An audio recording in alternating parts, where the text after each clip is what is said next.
BNP এবং এনসিপির বিভিন্ন সূত্র থেকে জানা গেছে ত্রয়োদশ জাতীয় সংসদ নির্বাচনে বিএনপির সঙ্গে ঢাকায় 4টি আসনসহ অন্তত 20 আসনে সমঝোতা করতে চায় এনসিপি। এছাড়া বিএনপি ক্ষমতায় গেলে মন্ত্রিসভায়ও হিস্সা চায় এনসিপি। বিএনপির একটি সূত্র থেকে জানা গেছে কেবল আসন সমঝোতা নয়, এনসিপির নেতারা নিজেদের ভবিষ্যতের নিরাপত্তার বিষয়ে একটা নিশ্চয়তা চান। তারা বিএনপি ক্ষমতায় গেলে এনসিপি থেকে 3 জনকে মন্ত্রী করার কথাও আনুষ্ঠানিকভাবে আলোচনায় তুলেছেন। বিএনপির দিক থেকে স্পষ্ট করে এখনও কিছু জানানো হয়নি, তবে বিএনপি চায় না এনসিপি জামায়াতের সঙ্গে কোনো নির্বাচনী জোটে বা সমঝোতায় যাক। আমি তুষার ভাইকে দিয়ে শুরু করতে চাই। তুষার ভাই, ভোটের জোট এবং জোটের ভোট, এনসিপি তো একটি আবদারকারী দল হিসেবে নিজেকে প্রতিষ্ঠিত করেছে। ওরা যখন যেটা মনে চায় আবদার করে এবং আবদারের যারা বয়োজ্যেষ্ঠ তারা বেশ সাড়া দেন। আমাদের সরকার, প্রধান উপদেষ্টা থেকে শুরু করে আমরা দেখতে পাচ্ছি এখন একটি বৃহত্তম রাজনৈতিক দল বিএনপিও তাদের আবদারে সাড়া দিচ্ছে। কিন্তু আবদারগুলি যৌক্তিক কিনা এটা বিবেচনা করতে হবে এবং এই ধরনের আবদারের ফলে আসলে আমরা তাদের রাজনীতিটাকে নষ্ট করে দিচ্ছে কিনা এটাও চিন্তা করতে হবে। প্রথম বিষয় হচ্ছে মানুষ জোট কেন করে? জোট করে মূলত সুবিধা নেওয়ার জন্য।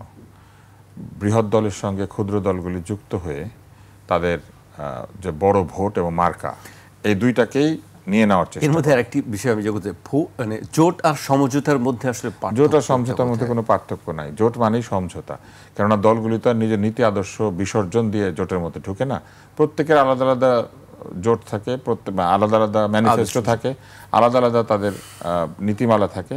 তারা মূলত একটা বৃহৎ স্বার্থে ক্ষুদ্র স্বার্থ জলাঞ্জলি দিয়ে এক হয়েছেন এইসব কথা বলেন।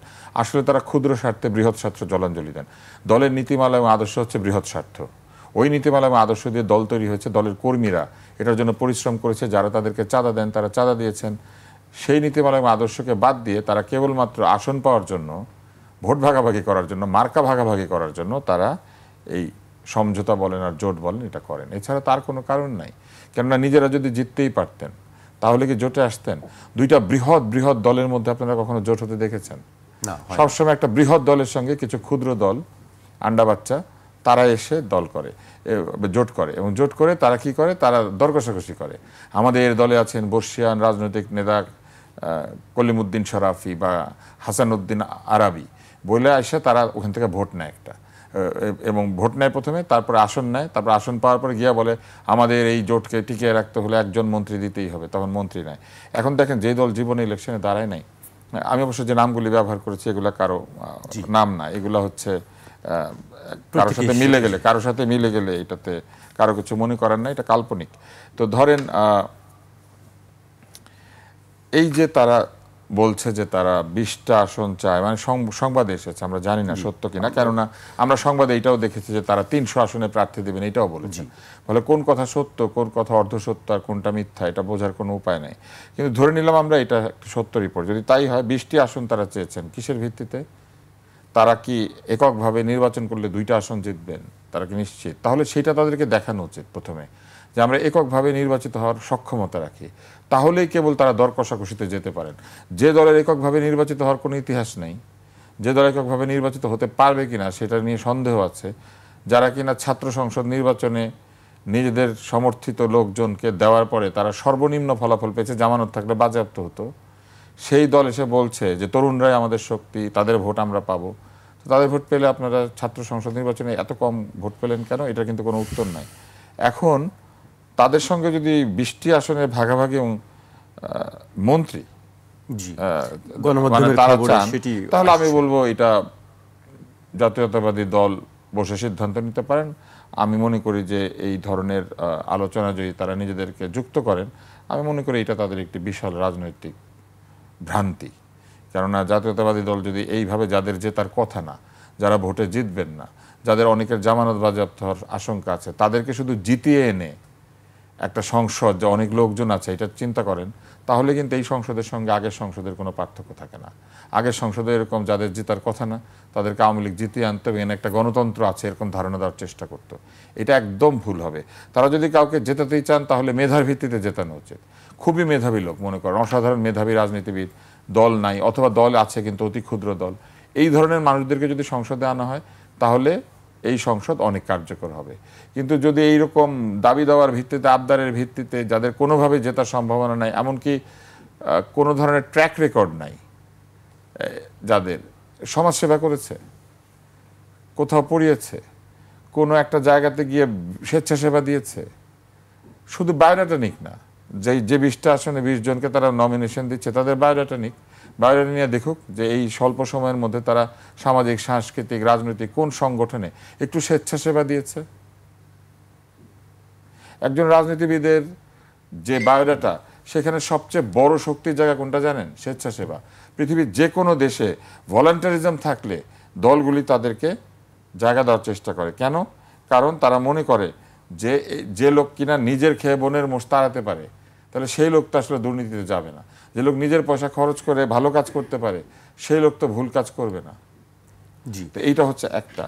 আরেকটা জায়গা হচ্ছে, আপনি লক্ষ্য করলে দেখবেন, আমি দেখলাম গতকাল পত্রিকাতে ছবি এসেছে অনলাইনে, আর আজকে প্রিন্টেড পত্রিকাতেও ছবি এসেছে। আমি সমস্ত শ্রদ্ধা নিয়ে বলি, মীর মুগ্ধর ভাই স্নিগ্ধ, এই সরকার তাকে জুলাই ফাউন্ডেশনের প্রধান পদে বসিয়েছিল, এখন সে বিএনপিতে গিয়ে যোগ দিয়েছে। এই যোগ দেওয়ার যে শর্ত, এটা কি মেধা নাকি তার ভাইয়ের আত্মত্যাগ? যদি ভাইয়ের আত্মত্যাগ হয়ে থাকে, তাহলে ভাইয়ের আত্মত্যাগের বিনিময়ে পদ পাচ্ছে, এটা কি মেধা না কোটা, না কোটা না মেধা? যদি তাই হয়ে থাকে, ভাইয়ের আত্মত্যাগের কারণে এরকম পদ পাওয়া, সদস্য পদ পাওয়া, যোগ দেওয়া, এরকম পাবলিসিটি পাওয়া যেতে পারে, তাহলে মুক্তিযোদ্ধাদের কি দোষ আছে? তাদের বাবা মা মারা গিয়েছে, তাহলে তাদের কোটা নিয়ে এত আপত্তির কি কারণ ছিল? তাদের কোটা নিয়ে এত অস্থিরতার কি কারণ ছিল? একই তো ঘটনাটা একই না? জি, যার বাবা প্রাণ দিয়েছে, যার দাদা প্রাণ দিয়েছে, তারাও এটার বিনিময়ে কিছু এরকম পদ পদবি, এরকম প্রচারণা চেয়েছে।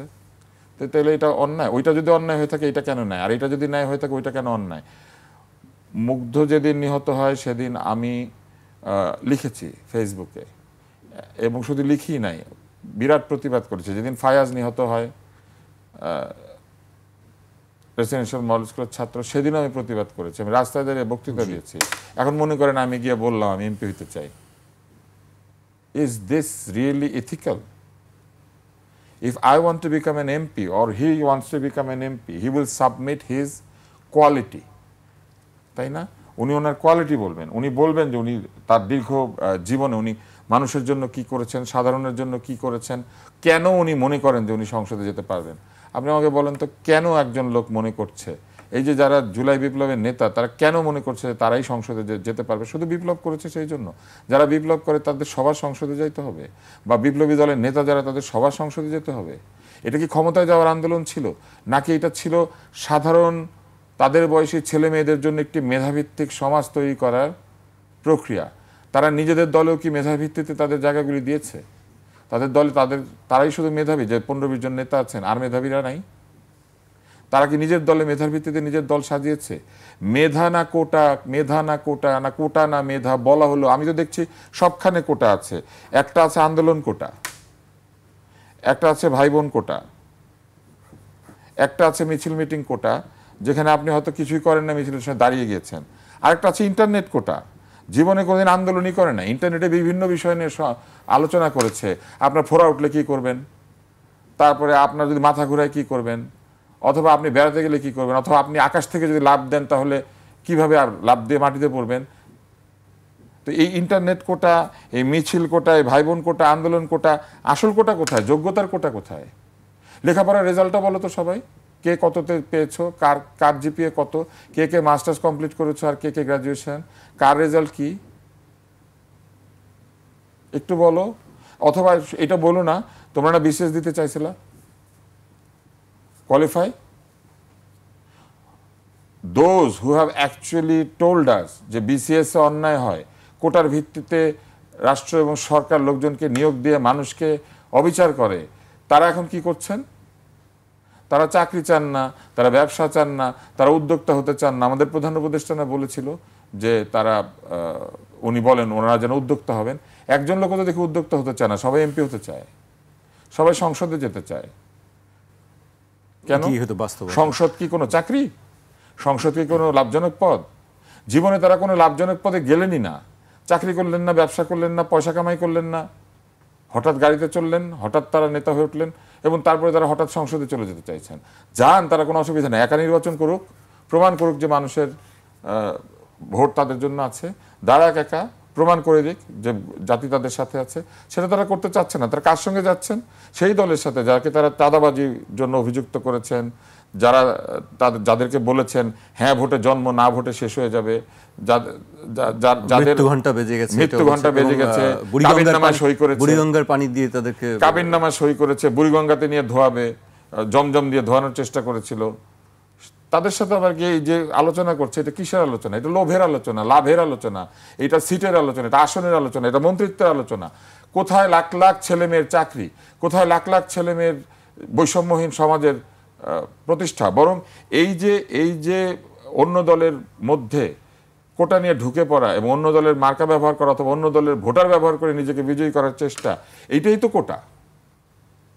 এইটাই তো যোগ্যতাহীনভাবে অন্যকে ব্যবহার করে নিজে লাভ করার চেষ্টা। নিজের যোগ্যতায় জ্বলে ওঠেন, হ্যাঁ, আপন শক্তিতে জ্বলে ওঠেন। জি, আমরা তো এটা দেখতে চেয়েছি।